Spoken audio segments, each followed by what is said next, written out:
মিটাতে চেয়েছে যারা, আমার আল্লাহ তাদেরকে মিটিয়ে দিয়েছে। নমরুদও মিটাতে চেয়েছিল, আমার আল্লাহর সঙ্গে যুদ্ধ করবে বলেছিল। আমার আল্লাহ পাক ইব্রাহিম নবীকে জানিয়ে দিল বিশাল এক ময়দানে নমরুদকে বল তার বাহিনীগুলো নিয়ে আসতে। নমরুদ ছিল পৃথিবীর রাজা, ছোটখাটো রাজা নয়, লক্ষ লক্ষ বাহিনী হাজির করে দিল এবং একটা তক্তপোষ তৈরি করলো, ওর চতুর্দিকে শকুনকে বেঁধে দিল। ওই শকুন যখন বেঁধে দেওয়া হলো, ওই শকুনের ওপরে চেপে ওই উড়ে উড়ে উড়ে উড়ে নমরুদ আসতে লেগেছে, ওই ময়দানে হাজির হয়ে গেছে। এ যুবকেরা, তরুণেরা, বাপেরা, এই সময় ইব্রাহিম নবী একা ময়দানে দাঁড়িয়ে আছে।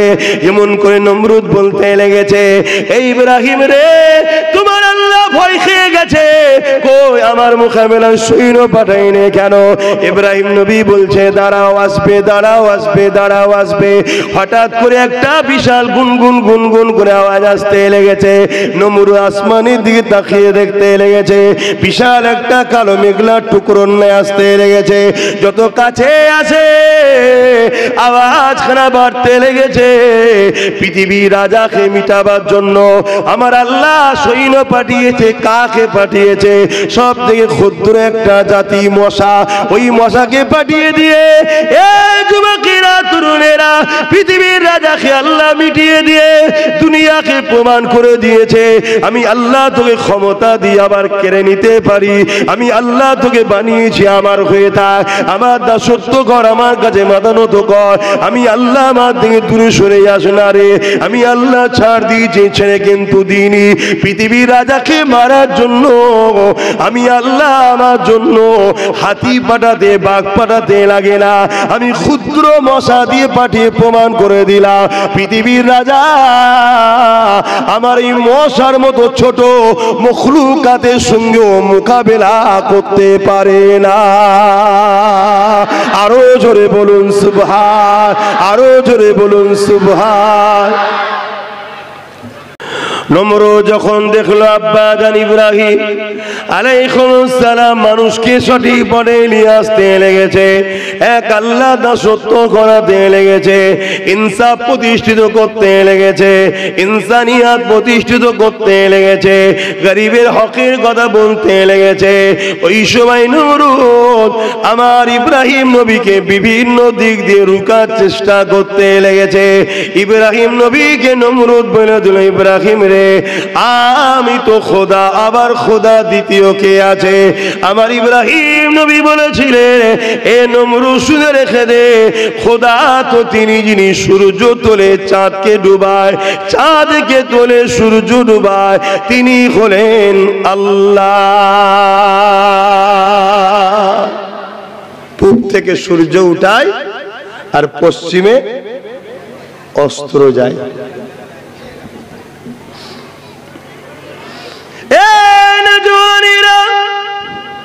তার আগে হযরত ইব্রাহিম আলাইহিস সালাম বললেন, আল্লাহ তো তিনি যিনি জিন্দাকে মরা বানাতে পারে, মরাকে জিন্দা বানাতে পারে, তিনি তো আল্লাহ।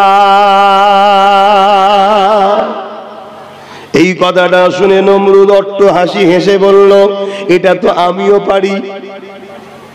বললেন না নাউজুবিল্লাহ? এই নমরুদ পারে, কিন্তু মাথা মোটা মূর্খ তো। সে জেল থেকে দুটো আসামি নিয়ে এলো, একটার কালকে ফাঁসি হবার ডেট, আর একটার কালকে জামিন হবার ডেট। যার জামিন হবার ডেট তাকে মেরে দিল, আর যার ফাঁসি হবার ডেট আজাদ করে দিল। বলে দেখলে, যার মরার কথা ছিল বেঁচে দিলাম, যার বাঁচার কথা ছিল মেরে দিলাম। ইব্রাহিম নবী তর্ক করতে পারতেন না? পারতেন না, কিন্তু মূর্খর সঙ্গে তর্ক করতে ইসলাম নিষেধ করেছে। ইব্রাহিম নবী তখন বলতে লাগলো, আরে বোকা, খোদা তো তিনি, মালিক তো তিনি, আল্লাহ তো তিনি যিনি পূব থেকে সূর্য তোলে, পশ্চিমে অস্ত্র দেয়, পশ্চিমে সূর্যকে ডুবিয়ে দেয়, তিনি তো আল্লাহ। এই কথাটা শুনে নমরুদ মাথা হ্যাট করে নিল।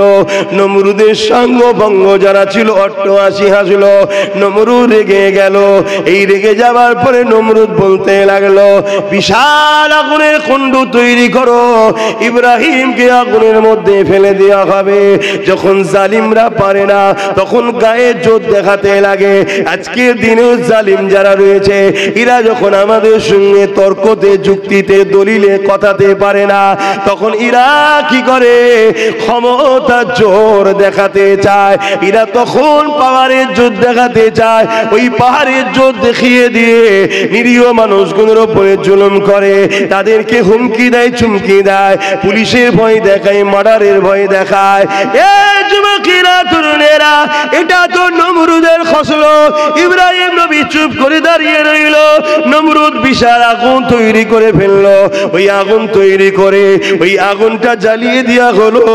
আব্বাজান ইব্রাহিম আলাইহিস সালামকে ফেলা হবে, কিন্তু আগুনটা এত তীব্র ভাবে ধরেছে এই আগুনের কাছে যাবার মতো কারো ক্ষমতা ছিল না। ইব্রাহিম নবীকে আগুনে ফেলা হবে কি করে? এই কপিকল করে দূর থেকে ছুঁড়ে ফেলে দিবার জন্য তার ব্যবস্থা করা হলো।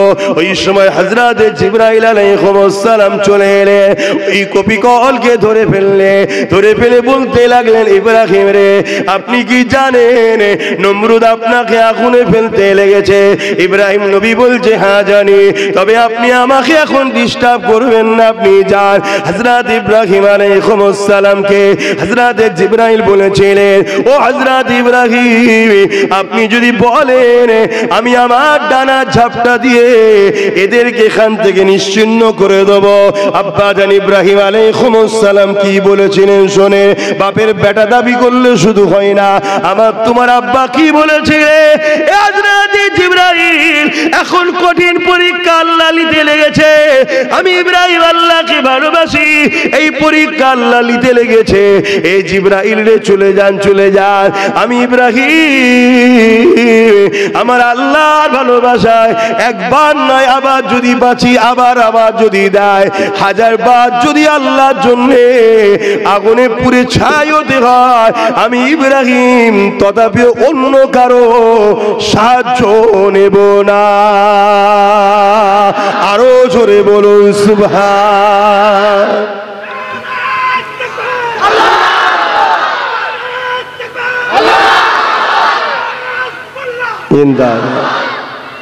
কি শিক্ষা দিচ্ছে বাপ? আল্লাহ ছাড়া অন্য কারো কাছে মাথা নত বা কারো সাহায্য, শুনছেন তো নাকি? আর আজকে আমরা সামান্য দুনিয়ার স্বার্থে ইসলামের দুশ্মনদের কাছে সাহায্য চাইছি, তাদের পিছনে ঘুরে বেড়াচ্ছি। কি গো, মুসলমান এমন আছে না? না, তো এরা কি ইব্রাহিম নবীর প্রকৃত সন্তান হতে পেরেছে?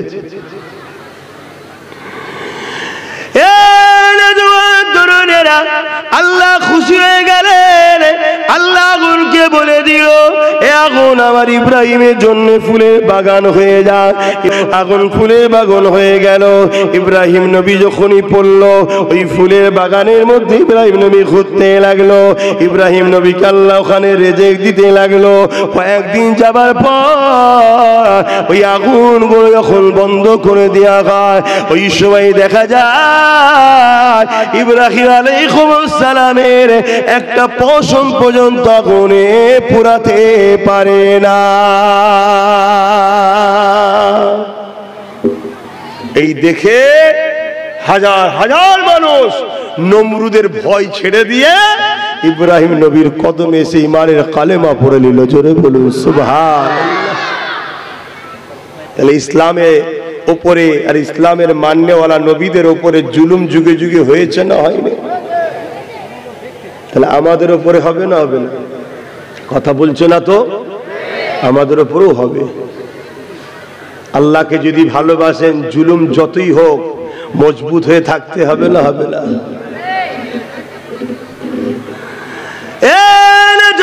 তরুণেরা, যুগে যুগে যুগে ইসলামকে মিটাতে চেয়েছে যারা, আমার আল্লাহ তাদেরকে মিটিয়ে দিয়েছে। নমরুদও মিটাতে চেয়েছিল, আমার আল্লাহর সঙ্গে যুদ্ধ করবে বলেছিল। আমার আল্লাহ পাক ইব্রাহিম নবীকে জানিয়ে দিল বিশাল এক ময়দানে নমরুদকে বল তার বাহিনীগুলো নিয়ে আসতে।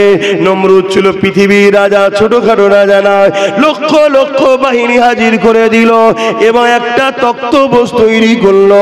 ওর চতুর্দিকে চতুর্দিকে শুকনকে বেঁধে দিল। ওই শুকুন যখন বেঁধে দেওয়া হলো, ওই শুকুনের উপরে চেপে ওই উড়ে উড়ে উড়ে উড়ে নমরুদ আসতে লেগেছে, ওই ময়দানে হাজির হয়ে গেছে। এ যুবকেরা, তরুণেরা, বাপেরা, এই সময় ইব্রাহিম নবী একা ময়দানে দাঁড়িয়ে আছে। এমন করে নমরুদ বলতে লেগেছে, এই ইব্রাহিম রে, তোমার আল্লাহ ভয় খেয়ে গেছে, কই আমার মোকাবেলায় সৈন্য পাঠাইনি কেন? ইব্রাহিম নবী বলছে, দাঁড়াও, আসবে, দাঁড়াও, আসবে, দাঁড়াও, আসবে।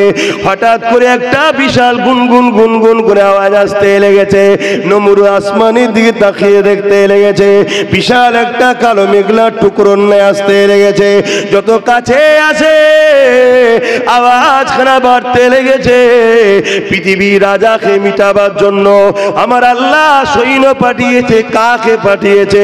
সব থেকে ক্ষুদ্র একটা জাতি মশা। ওই মশাকে পাঠিয়ে দিয়ে এই যুবকেরা, তরুণেরা, পৃথিবীর রাজাকে আল্লাহ মিটিয়ে দিয়ে দুনিয়াকে প্রমাণ করে দিয়েছে, আমি আল্লাহ তোকে ক্ষমতা দিয়ে আবার কেড়ে নিতে পারি। আমি আল্লাহ তোকে বানিয়েছি আমার হয়ে থাক, আমার দাসত্ব কর, আমার কাছে মাথা নত কর। আমি আল্লাহ আমার দিকে দূরে সরে আস না রে। আমি আল্লাহ ছাড় দিয়েছি, ছেড়ে কিন্তু দিইনি। পৃথিবীর রাজাকে মারার জন্য আমি আল্লাহ আমার জন্য হাতি পাঠাতে, বাঘ পাঠাতে লাগে না, আমি ক্ষুদ্র মশা দিয়ে পাঠিয়ে প্রমাণ করে দিলাম পৃথিবীর রাজা আমার এই মশার মতো ছোট মখলুকাতের সঙ্গেও মোকাবেলা করতে পারে না। আরো জোরে বলুন সুবহান, আরো জোরে বলুন সুবহান। শুনছেন তো বাপজান গুলো, যুবক গুলো শুনছেন তো? আল্লাহকে ধরো। আবার নতুন করে সব ফেরাউন নমরুদ তৈরি হয়েছে, ইসলামকে মিটাবে, আমাদের ঘরে মিটাবে বলছে। বিভিন্ন জায়গায় ধরে ধরে মেরে দিচ্ছে মুসলমান গুলোকে, দেখছেন না? হ্যাঁ,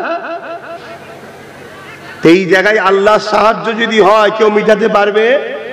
তাহলে আল্লাহকে ধরলে সাহায্য করবে, না ধরলে সাহায্য করে? হ্যাঁ, আমি কি বুঝাচ্ছি বুঝছেন তো সবাই? নমরুদ চাইবে তুমি গানে যাও, ফেরাউন চাইবে তুমি জুয়ায় যাও, নমরুদ চাইবে তুমি সিনেমায় যাও, ফেরাউন চাইবে তুমি মা বাপের উপরে জুলুম করো, ফেরাউন নমরুদরা চাইবে তুমি সুদ খাবে, ঘুষ খাবে, বেঈমান অত্যাচারী শাসকের পা চেটে বেড়াবে, তাদের গোলামি করে বেড়াবে, মসজিদে যেতে তারা দেবে না, মাদ্রাসায় যেতে দেবে না, কোরআনের মাহফিলে যেতে দেবে না। তারা চাইবে তোমাদের ঘরে জিনাই যা, মদে যা, জুয়াই যা, মেলাই যা, খেলাই যা, গানে যা। কেন? এগুলোই গেলে আল্লাহ নারাজ হবে, আর আল্লাহ যদি নারাজ তোমাদের উপরে হয়ে যায়, এরা যখন তোমাদেরকে মারবে সাহায্য আর পাবে না তোমরা। শুনছো তো নাকি? তাই বলি আমার যুবক, তোমাকে আল্লাহ দুটো পা দিয়েছে গানে যাত্রা ফাংশন বেঈমান নেতার পিছনে মিছিলে ঘোরার জন্য নয়। তোমাকে আল্লাহ দুটো পা দিয়েছে আল্লাহর ঘরে যাওয়ার জন্য, কোরআনের মাহফিলে যাওয়ার জন্য, আলেম ওলামাদের সঙ্গে ঘোরার জন্য। আল্লাহ তোমাকে দুটো হাত দিয়েছে কোন গরিবের ঘর ভাঙার জন্য নয়, কোন গরিবের নামে মিথ্যা কেস করার জন্য নয়, কোন গরিবের উপরে জুলুম করার জন্য নয়, কোন গরিবের পক্ষে, যে গরিবের বিরুদ্ধে যেসব অত্যাচারী লিডার নেতা আছে তাদের ঝান্ডা ধরে জয়গান গাওয়ার জন্য আল্লাহ তোমাকে দুটো হাত দেয়নি। হাত দিয়েছে মা বাপের সেবা করবে, মসজিদের সেবা করবে, মাদ্রাসার সেবা করবে, আলেম ওলামার সঙ্গে মুসাফা করবে। এই হাত দিয়ে ইসলামের ঝান্ডাকে উঁচু করে তুলবে, ইসলামের দুশ্মনদের মোকাবেলা করবে। জোরে বলুন সুবহানাল্লাহ, আরো চিৎকার দিয়ে বলুন সুবহানাল্লাহ।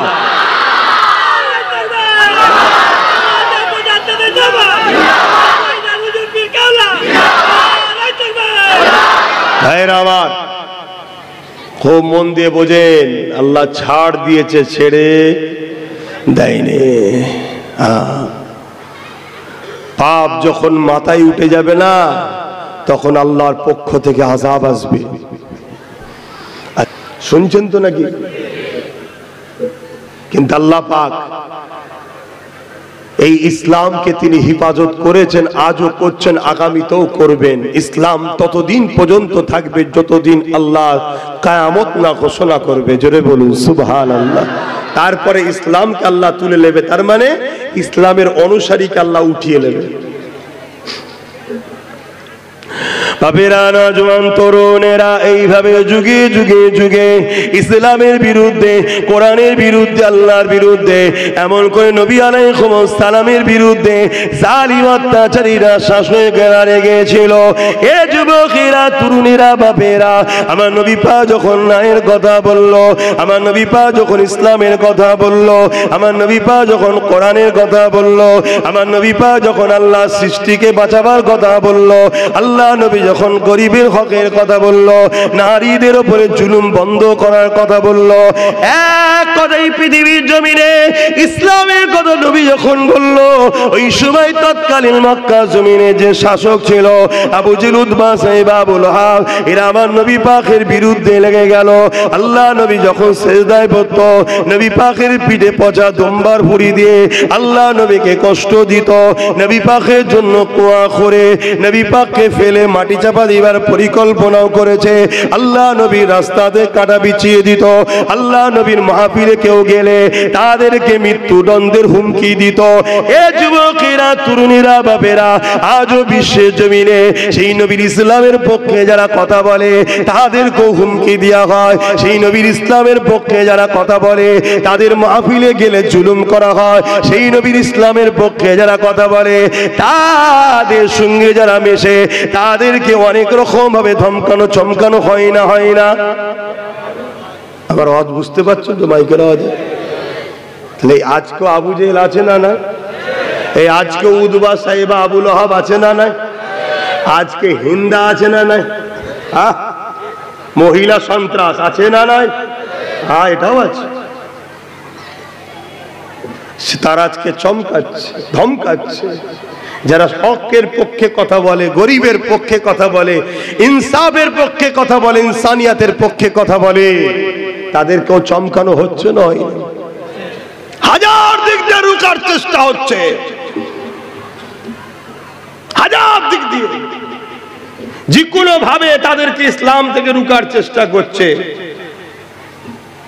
বাপেরা, নওজোয়ান তরুণেরা, কেন আমি এ কথা বলছি? আহারে, আমার নবী পাকের দ্বীন ইসলামটা বড় কষ্ট করে এসেছে। ওই ইসলামকে মিটিয়ে দিবার জন্য যুগে যুগে এ নওজোয়ানেরা, ইসলামের দুশমনেরা সোজা চরচরা চালাতে লেগেছে। আল্লাহ নবী, নূহ নবী, দয়া নবী, ইনসাফ, ইনসানিয়াত নাই, মানবতা, গরিবের কথা বলেছিল। এই জন্য আবু জেহেল, উতবা, সাইবা আমার নবী পাকের জানের দুশমন হয়ে গেল। একটা দিন এমন এসে গেল, আমার নবী পাককে 40 জন মিলে ঘিরে ফেলেছে। আমার নবী পাক ঘরের মধ্যে রয়েছে। এই যুবকেরা, তরুণেরা, আল্লাহ নবী হযরত আলীকে ডাক দিল, ও হযরত আলী, এদিকে আসেন, এদিকে আসেন। আল্লাহ পাকের হুকুম হয়ে গেছে, আমি আজকে রাত্রে হিজরত করে ইয়াসরিব, মদিনাতে চলে যাব। এই মালগুলো তুমি অমুকের মাল, অমুকের মাল, অমুকের মাল দিয়ে আসবে। আর সকালে উঠে আমি রাসূলুল্লাহ আমার ইয়াসরিব, মদিনার জমিনে চলে আসবে। এ যুবকেরা, তরুণীরা, বাপেরা, আল্লাহ নবী সাহাবাদেরকে কেমন মানা মেনেছিল, আল্লাহ নবী সাহাবাদিগকে কেমন বিশ্বাস করেছিল। আজ আমরা মুসলমান দাবি করি, নবীর উম্মত দাবি করি, আমরা নবী পাককে কেমন ভাবে মানছি দেখো।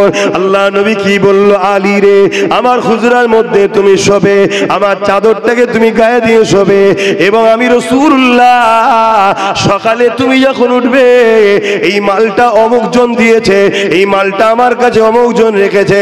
অর্থাৎ মক্কা যারা জালিম ছিল, আমার নবীর কাছেই তারা তাদের মালপত্র জিম্মেদার আমানতে রাখতো। তখন তো ব্যাংক ছিল না, কার কাছে রাখবে? আবু জেহেল যদি উতবার কাছে মাল রাখে, উতবা 2 নম্বর ঝেড়ে দেবে। উতবার কাছে যদি সাইবার মাল রাখে, ও ঝেড়ে দেবে। এই জন্য আমার নবীকেই বিশ্বাস করে তারা রাখছে যে মুহাম্মদ সাল্লাল্লাহু আলাইহি ওয়াসাল্লাম কখনো আমানত, খেয়ানত। আর সেই নবীর উম্মত, নবী আমাদেরকে ইসলাম আমানত দিয়েছে, সেই ইসলামের আমানতের খেয়ানত করছি তো আমরা। ইসলামের বিষয়ে আমাদের কোনো চিন্তা ফিকির আছে? আজকে পুরো দুনিয়ায় দেখুন কম্পিটিশন চলছে। হ্যাঁ, আজকে আমাদের খবর কি? আমাদের খবর সকালে ওঠো, কোন রকম ভাবে মুখটা ধুয়ে কিছু পেলে একটু পেটের জন্য, সে হালাল কি হারাম দেখা দেখি নয়। কারো যদি পা টিপতে হয় তাও ঠিক আছে, কারো জুতো চাটতে হয় তাও ঠিক আছে, আমার 200-300 টাকা দরকার। খারাপ লাগছে ওর কথা? এটাই জিন্দেগি আমাদের? আমার নবীর দিনের জন্য আমরা ঐক্য হব না? আমার নবীর দিনের জন্য আমরা একত হব না? আমার নবীর দিনকে যারা মিটাতে চাইছে গুস্তাখে রাসূলদের বিরুদ্ধে কি কথা বলবো না? ভাবুন বাপ, কেউ বলছে বলতে গেলে তো জেল দেবে, বলতে গেলে তো মারবে, বলতে গেলে তো জুলুম করবে, বলতে গেলে তো কাজ বন্ধ হয়ে যাবে। আরে এটাই তো তোমাকে আল্লাহর পরীক্ষা। তুমি নিজের পেটের কথা ভাবো না, আল্লাহ রাসূলকে বেশি ভালোবাসো, এটাই তো পরীক্ষা। আল্লাহ রাসূলের কাছে মাল রেখেছে তারা। নবী পাক হযরতে মাওলা আলীকে বলছে এই মালগুলো আমুক আমুকে দিয়ে দিবি, দিয়ে আপনি আমার ইয়াসরিব মদিনা শরীফে আসবেন, আর আমার বিছানায় শোন, যে বিছানাটায় রাসূলুল্লাহ শোয়। আচ্ছা বলুন তো ভাই, আপনার ঘরে রাত্রিরে কিছু জালিম এসেছে আপনাকে হামলা করে কতল করে দেবে, ওই ঘরে কেউ অন্যজন ঢুকে থাকতে চাইবে? যে অন্ধকারের মধ্যে অমুক মনে করে আমাকেই ঝেড়ে দেবে কি? হ্যাঁ, কুরবান যাক হযরত আলীর কদমে আমাদের জান মাল। জোরে বলুন সুবহানাল্লাহ। সাহাবীদের ঈমান দেখুন। আল্লাহ নবীর সাহাবী হযরত আলী বিছানার উপরে শুয়ে বললেন, চাদরটা আবার পুরো মুড়ি দিয়ে, পুরো চাদর মুড়ি দিয়ে। আল্লাহ নবী চলে গেলেন। ওমর রামাইতা ইয রামাইতা ওয়ালাকিন্নাল্লাহ রামা। নবী আমার বালি তুললেন, বালিটা নিক্ষেপ করলেন, জালিমদের চোখে পড়ল, তারা দেখতে পেল না। আল্লাহ নবী চলে যেতে লাগলেন। অনেক বড় কথা, পরের দিন সকাল হয়ে গেল। হযরত আলী রাদিয়াল্লাহু তাআলা যার যার মাল তার কাছে দিয়ে আল্লাহ নবীর মদিনা শরীফের দিকে ফিরে আসতে লেগেছে। সাহাবা হুজুররা বলতে লেগেছে, আমরা বড় চিন্তিত ছিলাম, আমাদের ভাইকে না জালিমরা কতল করে দেয়। হযরত আলীকে দেখে সাহাবা হুজুররা খুশি হয়ে গেলেন, আগিয়ে এসে গলায় গলায় মিলতে লেগেছে, ভাই কাল রাত্রিটা আপনার কেমন কেটেছে? হযরত আলী বলে, আমার নবীর সাহাবারা, গতকালকে আমি নিশ্চিন্তায় ঘুমিয়েছিলাম, জ্ঞান হওয়ার পর থেকে আমি আলী ওই রকম নিশ্চিন্তা কোনোদিন ঘুমাই না। কেন ভাই কেন? কারণ আমার রাসূলুল্লাহ বলেছিল, আলী সকালে উঠবে, মালগুলো দেবে, মদিনা জমিনে আসবে। আমি আলী বুঝে নিয়েছি অন্যদিন আমার মৃত্যু রয়েছে, মদিনায় যাবার আগ পর্যন্ত আমি আলীর মৃত্যু নয়। যদি মদিনায় যাবার আগ পর্যন্ত আমার মৃত্যু থাকতো, আল্লাহ নবী তাহলে বলতো না, আলী রে সকালে উঠবে, মালগুলো দেবে, মদিনায় আসবে। এ আমার নবী সাহাবারা, আমি আলী বুঝে নিয়েছি মদিনায় যাওয়া পর্যন্ত আলীর মৃত্যু না। আরো জোরে বলুন সুবহান, আরো জোরে বলুন সুবহান। নারে তাকবীর, হাত তুলে বলুন লাব্বাইক। আপনারা বলুন ইয়া রাসূলুল্লাহ, লাব্বাইক লাব্বাইক লাব্বাইক লাব্বাইক লাব্বাইক লাব্বাইক। নারে তাকবীর। সেই নবী বলছে, তোমরা আল্লাহ ও রাসূলের হয়ে যাও, পৃথিবীর কোন শক্তি নেই তোমাদেরকে মিটাতে পারে। এই হবে না? কথা বলো। আল্লাহ রাসূলের হয়ে যাও, আল্লাহ রাসূলের হয়ে যাও, আল্লাহ রাসূলের হয়ে যাও। খুব সাবধান। দুনিয়া আমাদেরকে গান দিয়ে, যাত্রা দিয়ে, জুয়া দিয়ে, সিনেমা দিয়ে একদল উম্মতকে কেটিয়ে দিয়েছে। কি একদল ছেলেকে গানের জুয়াতে ঢুকিয়েছে না ঢুকাই না? কিন্তু এর পরও গুটি কতক এমন মুসলমান আছে তারা গান জুয়া যাত্রায় যায় না, আছে না? না কথা বলে। ওই অল্প গুটি কতককে দেখে জালিমরা এখনো ভয় করছে। শুনছেন? ওই গুটি কতককে দেখে এখনো জালিমরা কি করছে বলুন? ভয় করছে। কিসের ভয় রে? বলছে না, কাউকে তো গানে নিয়ে যে, জুয়ায় নিয়ে যে, সিনেমায় নিয়ে যে, খেলায় নিয়ে যে, মেলায় নিয়ে যে, হারাম খাইয়ে খাইয়ে খাইয়ে তার দিলে আল্লাহ রসুলের থেকে তো দুনিয়ার প্রেম বেশি করে দিলাম। কিন্তু এখনো তো গুটি কতক আছে যারা আল্লাহ রসুলের জন্য জানতো জান, বলতো মাল। জোরে বলুন সুবহানাল্লাহ। কি আছি না নাই? হাত তুলে বলুন আছি না নাই? আছি না নাই? এই যে আদব প্রেম নবীর উপরে, এটাকেই তো বলা হয় ঈমান। তো এই গুণকে শেষ করব কি করে? এরা তো গানে ডাকলে যাই না, জুয়াই ডাকলে যাই না, ফাংশনে ডাকলে যাই না, যাত্রায় ডাকলে যাই না, ফ্রিতে ভিক্ষা দিলে লাই না, এ আছে না না? তো এইগুলোকে শেষ করা যাবে কি করে? তাই ইসলামের দুশ্মন ওই অত্যাচারী জালিমরা তারা একটা নতুন প্ল্যান করেছে। প্ল্যানটার নাম হলো মুনাফিক প্রকল্প। কি প্ল্যানটার নাম? হ্যাঁ, মুনাফিক প্রকল্প। খুব ভালো করে মনে রাখবেন। এই মুনাফিক প্রকল্পরা কি করছে? এর মধ্যে সব উলামাদের ঘরে ঢুকিয়েছে। এর মধ্যে কাকে আছে? উলামারা আছে। তাদের কাজ কি? তারা মানুষের কাছে যাবে, নামাজ, রোজা, দাড়ি, টুপি, জুব্বা সব বিষয় নিয়ে ঘন্টা ঘন্টা আলোচনা করবে। নামাজের বেলায়, রোজার বেলায়, দাড়ির বেলায়, টুপির বেলায় সব নিয়ে বলতে চাইবে, কিন্তু আমার রাসূলুল্লাহ শান, মর্যাদা, আজমাত, প্রেম, ভালোবাসা, আমার নবীকে ঈমান, এটা কিন্তু বুঝাতে চাইবে না। শুনছেন তো নাকি? উপরন্ত তারা নবীর কথা যখন বলবে, কি বলবে? মুহাম্মদ রাসূল মানুষ ছিলেন, আমরাও মানুষ, নবীও আমাদের মতো মানুষ ছিলেন। এই কথা বলছেন না কেন? কি বলবেন এখানে? কি বলতে হবে এখানে? তাহলে বললেন না কেন? জোরে বলুন নাউজুবিল্লাহ। একটা মাসলা শোনেন। আপনি কোন জায়গায় রয়েছেন, কারো ওয়াজ শুনছেন, কোন জায়গায় বসে আছেন, একজন কেউ আমার নবীর বিরুদ্ধে কিছু বলল, আপনি চুপ করে রইলেন, আপনার ঈমান চলে যাবে। এই শুনছেন? আপনার উচিত কি? প্রতিবাদ করতে হবে। ক্ষমতা থাকলে হাত দিয়ে, হাতে ক্ষমতা নেই, মুখ দিয়ে। মুখেও যদি ক্ষমতা না থাকে, তাকে ঘৃণা করে ধিক্কার জানিয়ে সরে যাওয়া। এই কথা বুঝছেন না? বোঝেন না? আর যদি চুপ করে থাকে, ঈমান থাকবে? আর ঈমান যদি চলে যায়, এই বদরে জিতেছিল কিসের জোরে? ওহুদে জিতেছিল কিসের জোরে? খাইবারে জিতেছিল কিসের জোরে? আমার মঈনুদ্দিন আজমিরি একা কামিয়াবি হয়েছে কিসের জোরে? আরে মসজিদে আকসাকে সালাউদ্দিন আইবি উদ্ধার করেছিল কিসের জোরে? বুঝছো আমার কম? দাড়ি নেই, প্যান্ট শার্ট, নামাজও কখনো অইচ্ছাকৃত কাজা, বেঈমান নয়, গুনাহগার। শুনছেন? কিন্তু নবীর শানে যাররা পরিমাণ গুস্তাখি হলে, কথা বলো, আর কেউ গুস্তাখি করছে চুপ করে শুনলে,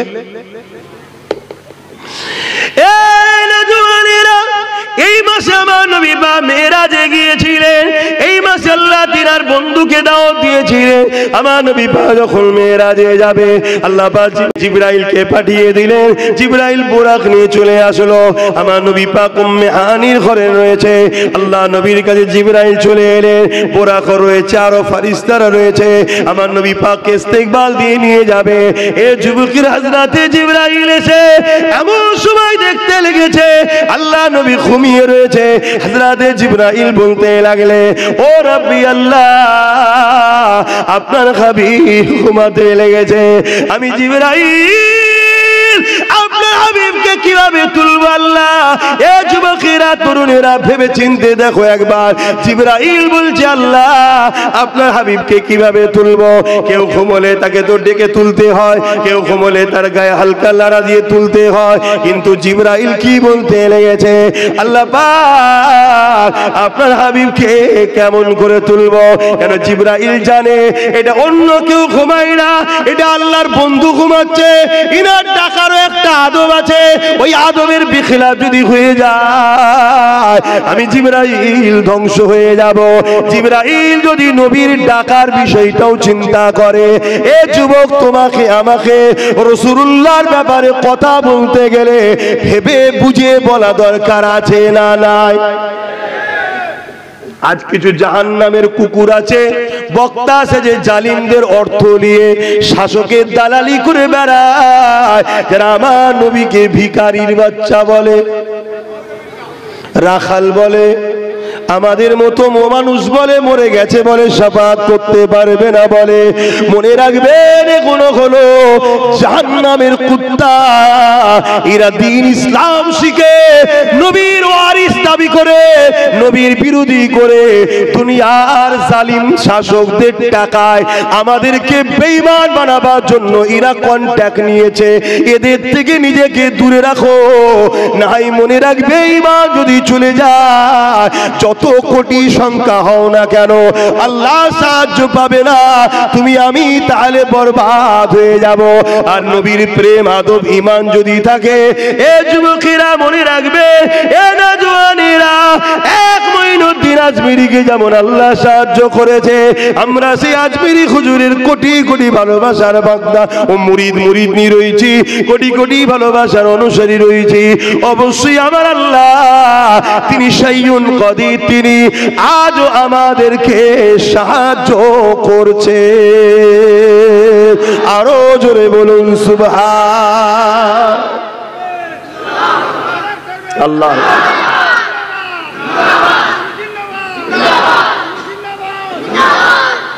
আমাদেরকে ওয়াজ বুঝতে হবে না, হবে না? কথা বলে। নামাজ দিয়ে মোমেন মুনাফিক চিনা যায় না, রোজা দিয়ে মোমেন মুনাফিক চিনা যায় না, হজ দিয়ে মোমেন মুনাফিক চিনা যায় না, দাড়ি টুপি দিয়ে মোমেন মুনাফিক চিনা যায় না। শুনছেন তো নাকি? মোমেন মুনাফিক চিনতে গেলে মোহাম্মদ রসুলকে নিয়ে আসতে হবে। জোরে বলুন সুবহানাল্লাহ। যে দেখবে আপনাকে নবীর সঙ্গে জুড়তে চাইছে, জানবেন এ মোমেন। আর যে দেখবেন আপনাকে নবীর থেকে সরাতে চাইছে, জানবেন সে মুনাফিক। মনে রাখ থাকবে তো নাকি? কি দুনিয়া এসে গেল। আল্লাহ নবী বললেন আখরি জামানায় হাতের তালুতে আগুন রাখার থেকেও ঈমান বাঁচানো কষ্ট। এটা সেই সময় তো, এটা সেই সময়। ঈমান বাঁচান, ঈমান বাঁচান, ঈমান বাঁচান। ঈমান যদি না থাকে সব বেকার। তাহলে হযরতে জিবরাইল আমার নবীকে তুলবে, তার আদবটাও আল্লাহর কাছে জিজ্ঞেস করছে। আমার দয়ার নবীর বিষয়ে আমাদেরকে কত আদব করা দরকার, বুঝতে পারছেন না? পারেন? হ্যাঁ, আল্লাহ কি উত্তর দিয়েছিলেন শুনবেন না? কিভাবে তুলতে হবে নবীকে শুনবেন না?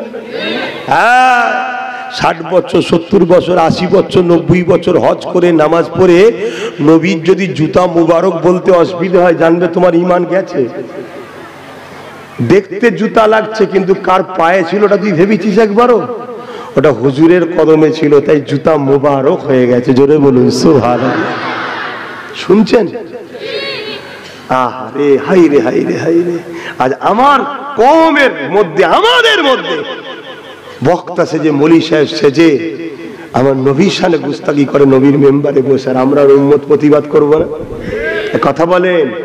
তোমরা যদি আমার সাথ দাও তাহলে এদের কপালে খুব বিপদ আছে, কিন্তু তোমরা সাথ দেবে তো? শুধু মুখে না দিল থেকে বলছো? কিন্তু এদের পিছনে তো ক্ষমতা আছে, এদেরকে তো ইসলাম বিদ্বেষীরা অর্থ দেয়। এরা কিছু বললে, এদের বিরুদ্ধে কেউ বললে পুলিশ এদের পক্ষে দাঁড়াবে, আমাদের পক্ষে নয়। শুনছেন না? শোনেন না কেন? শাসক জানে এরা আমাদের দালাল, এরা আমাদের হয়ে কাজ করছে, এরা কাফের বানাচ্ছে উম্মতকে। শুনছেন তো? আর আমরা সমস্ত সবাই জানে এদেরকে খরিদ করা সম্ভব নয়, কারণ এদেরকে আমেনা লাল কিনেছে। জোরে বলুন সুবহানাল্লাহ। আমরা হুজুরের কাছে বিক্রি, আর হুজুর কিনেছে আমাদেরকে কার পক্ষ থেকে? আল্লাহর পক্ষ থেকে। জানেন না মেরাজটা কেন হয়েছিল? এক তো নবীর সাথে আল্লাহর দিদার, আর একটা হলো হাবিব আমাকে ওরা জানমাল যেন দেয়, বিনিময়ে জান্নাত দেবো। তা জান্নাতটা দেখে যান। বিজনেস করতে গেলে মাল দেখতে লাগে তো নাকি? জান্নাতটা কেমন না দেখে তো বিজনেস করবেন কি করে? তা আমার আর আল্লাহর বীজখানে মোহাম্মদ রসুল আছে, অর্থাৎ নবী জান্নাত দেখেছে, দেখে এসে আমাদেরকে বলছে বুকা জান তেমনি যাবে, মাল তেমনিও যাবে, আল্লাহ রসুলের রাস্তায় দিয়ে দে, এর থেকে অনেক শান্তির জায়গা, চির শান্তির জান্নাত পাবি। জোরে বলুন সুবহানাল্লাহ। বিনা প্রশ্নে, বিনা যদি বাট কিন্তুতে আমরা রাসূলুল্লাহর কথা শুনেছি। নবী সাহাবারা জান দিয়েছে না দেয় না? আজও আমরা দিতে পারবো? ঠিক বলছেন পারবো? আমার নবীর এক সাহাবী উহুদের ময়দানে আমার নবী সাহাবীরা গেছে, আর উহুদের ময়দানে একটা সময় এমন হয়েছে জালিমরা তাদের পিছনে সাহাবা হুজুররা ধাওয়া করেছে, আমার নূর নবী একা হয়ে গেছে। দুনিয়াবি আল্লাহ তো আছে রে বাবা, দুনিয়াবি খেয়ালে বলছি, মানুষ তার সাহাবারা তেনার পাশে এখন নাই। এই সময় একজন জালিম দূর থেকে ঘুরে এসে আমার নবী পাককে একা দেখে তীর রেডি করছে, মারবে বলে, নিক্ষেপ করবে। যে তীরটা আমার নবীর সিনায় লাগার কথা ছিল, আল্লাহ নবীর একজন সাহাবী দেখতে পেয়ে গেলেন, যিনার নাম হলো হযরত তালহা রাদিয়াল্লাহু তাআলা।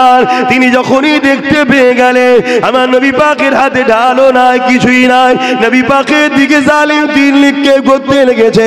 হযরত তালহা ছুটে গিয়ে, এ যুবকেরা, তরুণেরা, বাবেরা, আমার নবী পাকের সামনে গিয়ে দাঁড়িয়ে গেল। যে তীরটা আমার নবী পাকের সিনায় লাগার কথা ছিল, ওই তীরটা হযরত তালহাকে লেগে গেল। আবার তীর নিক্ষেপ করে, জালিমরা এসে ঘিরে ফেললো, চতুর্দিক দিয়ে তীর মারছে, সাহাবী চতুর্দিকে ঘুরতে লেগেছে। যে তীরগুলো আমার নবীকে লাগার কথা হযরত তালহা নিজের শরীরে লাগিয়েছে, ৭৯ থেকে ৮০ খানা তীর আল্লাহ নবীকে লাগার কথা ছিল।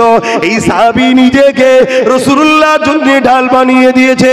অন্য সাহাবারা এসে ওই জালিমদেরকে হাঁটিয়ে দিয়ে আল্লাহ নবীকে জিজ্ঞাসা করতে লেগেছে, ইয়া রাসূলুল্লাহ, হাবিবাল্লাহ, আপনি কেমন আছে? আল্লাহ নবী বলেছিল, এ আমার সাহাবারা, আমি রাসূলুল্লাহ ঠিক আছি। আমার প্রেমিক তালহাকে দেখো গো, যে তীরগুলো আমায় লাগার কথা ছিল সে নিজের সিনাতে লাগিয়ে দিয়েছে। আল্লাহ নবীর সাহাবারা গিয়ে বলতে লাগলো, ও হযরত তালহা, আপনি কেমন আছে? হযরত তালহা বলতে লেগেছে, একটা দুঃখের খবর, একটা খুশির খবর। দুঃখের খবর কি? আল্লাহ আমাকে একটা জান দিয়েছে, ওই জানটা নবীর জন্য দিয়ে দিলা। আল্লাহ যদি ১০০টা জান দিত, আমি ১০০টা জান আমি নবীর জন্য দিয়ে দিতাম। আমার নবীর সাহাবারা, আর খুশির সংবাদ হলো এটা, রাসূলুল্লাহর জন্য জান কুরবান করাতে আমার জান এখনো বেরোয়নি, আল্লাহ আমাকে আমার জান্নাতটা দেখাচ্ছে। আরো জোরে বলুন সুবহান। এ যুবক, মরবে না সারা জীবন থাকবে গো? কবে কে মরবে কেউ জানো? তো সেই যখন মরতে হবে আল্লাহ রসুলের জন্য মরো না, সেই তো মরতে হবে। নামাজ না পড়লে বেঁচে থাকা যায়? আর নামাজ পড়লে কি মরে যায়? সেই যখন মরণ হবে, পড়লেও হবে না পড়লেও হবে, তা নামাজ পড়েই মরো। জালিম অত্যাচারীদের পক্ষে থাকলে কি বেঁচে থাকা যায়? আর তাদের বিরোধী করলে কি মরে যায়? মরণ ওখানেও আছে, এখানেও আছে, ঠিক না বেঠিক? তাহলে সেই আল্লাহর পক্ষে থেকে মরো, জালিমের পক্ষে যেও না। শুনছেন তো নাকি? সাহাবা হুজুররা নবীর জন্য কি করেছে, কিন্তু ঈমান বলে। আমাদের ঈমান কই? সেই মহব্বত, ভালোবাসা আমাদের হৃদয়ে কই? তারা বুঝে নিয়েছে থাকতে পারে লাখ লাখ কোটি কোটি মুসলমান, এরা সেই মুসলমান নয় যে মুসলমান খালিদ বিন ওলীদ ছিল, যে মুসলমান ফারুক আজম ছিলেন, যে মুসলমান সালাউদ্দিন আইবি ছিল, যে মুসলমান তাদের ঈমানের মোকাবিলায় পৃথিবীর কোন শক্তি দাঁড়াতে পারত না। তারা বুঝে নিয়েছে এদের কাছে আল্লাহ রসুলের থেকে গান আগে, যাত্রা আগে, ফাংশন আগে, থিয়েটার আগে। এরা 500 টাকায় বিক্রি হওয়া মুসলমান, এরা নারীর পিছনে ছুটা মুসলমান, এরা মসজিদ থেকে পালিয়ে সিনেমা হলে যাওয়া মুসলমান। তাই তো তারা আজকে আমার মসজিদকে ভাঙার জন্য, আমার মাদ্রাসাকে মিটাবার জন্য, আমার কবরস্থানকে উজাড় করে দিবার জন্য আজ তারা ষড়যন্ত্রের বীজ রোপণ করতে চাইছে।